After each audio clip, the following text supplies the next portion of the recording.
All right, guys. So we got breaking news from Shams Charania. It says Sacramento Kings are expected to open up talks to potentially deal All-Star De'Aaron Fox ahead of February 6th trade deadline. Sources tell ESPN there will be plenty of suitors, but it's believed that Fox has a target destination in mind ahead of 2026 free agency. So, De'Aaron Fox most likely will be traded right before the trade deadline coming up on February 6th, guys. According to Sam Amick, which is more interesting in my opinion, De'Aaron Fox agent Rich Paul, he is a Clutch Sports agent, recently sent word that it would be wise for the Kings to move him now, which is before the trade deadline and not this summer. Even with Fox preferred destination widely believed to be San Antonio, which is probably a great fit, Fox's side will remain open to all destinations. And it's more on like this little article right here. So the reason why I'm making this video, guys, I wasn't gonna make a video because supposedly at first De'Aaron Fox really wasn't open to all destinations, and that was including the Lakers. I think Shams reported that De'Aaron Fox was not interested in joining the Lakers at first, but now it's being reported by his agency in Clutch Sports that Rich Paul is saying that it's probably best to just be open to all trades because I do think that it's just, I don't know, De'Aaron Fox, when you watch him play as of late, it just looked like his effort hasn't really been there.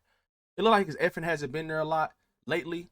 At the beginning of the season, when Mike Brown was still there, maybe he wanted Mike Brown to stay as the coach. I don't know. Like, they've been playing a lot better since Doug Christie has been there. Malik Monk has been handling the ball a lot. I don't know if he has a problem with that. I don't know.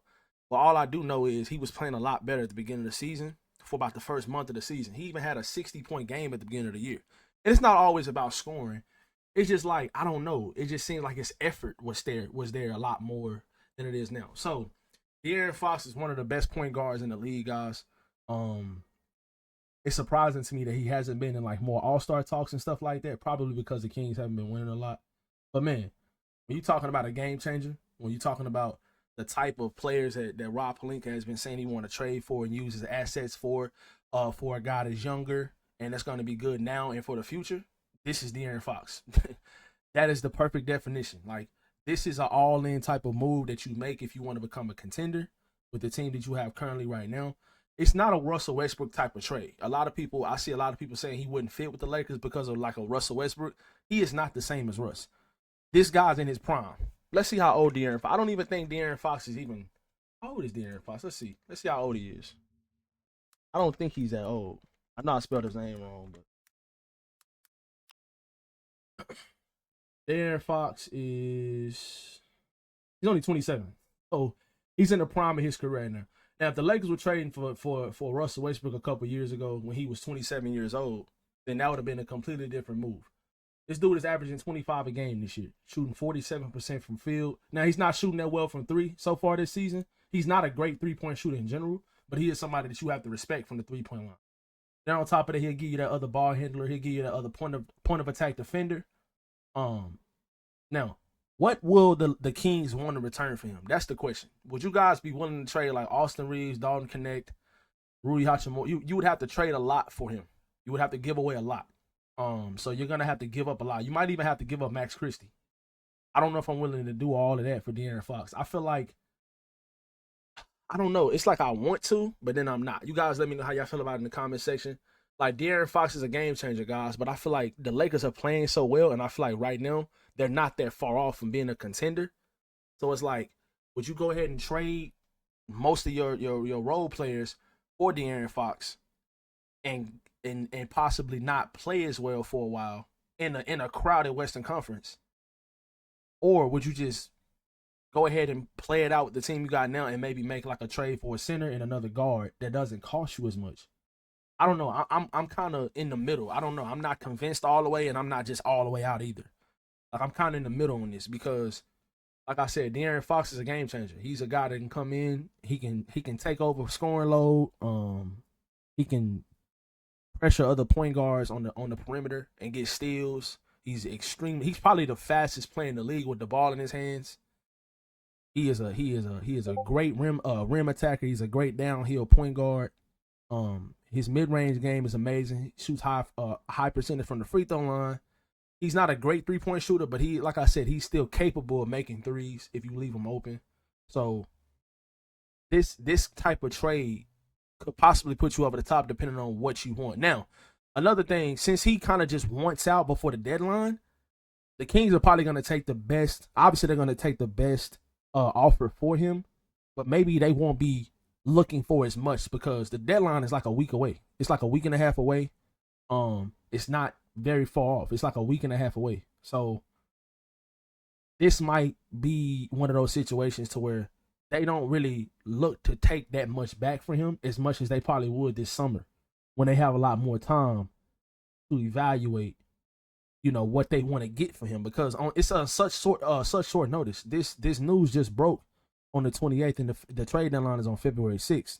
So, like I said, guys, you're talking about a guy that averages 22 points a game for his career, and as he's gotten better every single year, pretty much. He's gotten better over the last 2 or 3 years. He's become that all-star caliber player. Even in 2022-23, that's the year that we didn't have a guard to guard him. He always cooked us every single game. The last couple of years, De'Aaron Fox has always destroyed the Lakers. Now, maybe not this year, because we have Max Christie growing into that lockdown defender role on the perimeter, but the last couple of years before this year, De'Aaron Fox literally used to give us 30 a game, at least. And if the games were close, he always would cook us at the end of the games, and they would end up pulling away most of the time.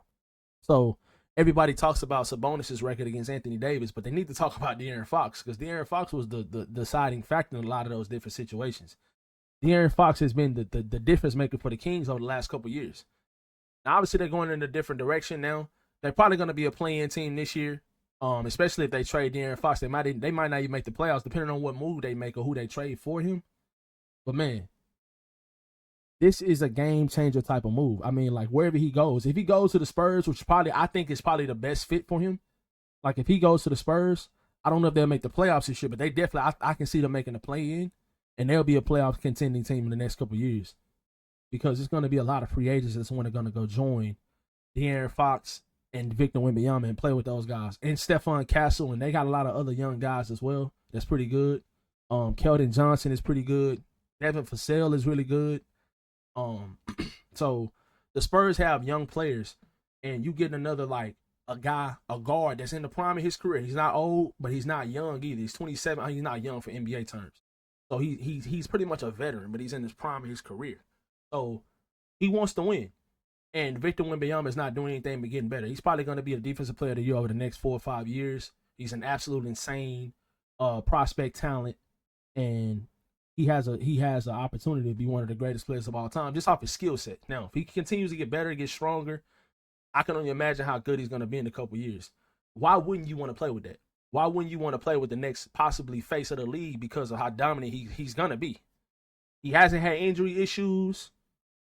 He's a great two-way player. And like I said, he's going to develop and get strong over the next couple of years. Why wouldn't you want to play with that? I can't blame De'Aaron Fox for wanting to go to the Spurs. And they need a point guard. Chris Paul ain't going to be there forever. Like, this might be Chris Paul last year in the league. Or they might buy him out if they trade for De'Aaron Fox. They might just buy him out, and he might just go to another team. And you got your star point guard and your star player, you got your star duo over the next couple of years with those two guys. So if De'Aaron Fox gets traded to the Spurs, the next couple of years is going to be hell for the league, in my opinion. De'Aaron Fox is a great player, and Victor Wembanyama is not going to do anything but get better. So, and they have good young pieces around them too. It's not just like it's those two guys and you got to find other players. Like, the Spurs have good players. They have, like I said, Devin Vassell. Jeremy Sohan is a great defender, great rebounder. Stephon Castle, the rookie they drafted out of UConn this year, is going to be a really good player as well. Maybe you'll be able to start those two guys in the future. De'Aaron Fox. Now, I don't like that fit too much because neither one of those guys are knockdown shooters.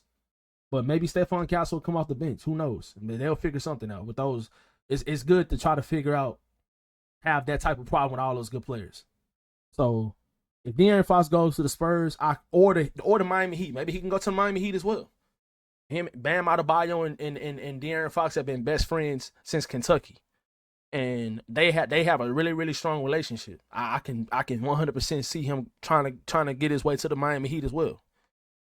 If the Kings do trade him before the deadline, and they don't trade him to the Lakers, I would prefer him to be in the Eastern Conference. That's what I would prefer him to be, because that just takes another talented player away from the Western Conference. We got so many players in the West that's so talented.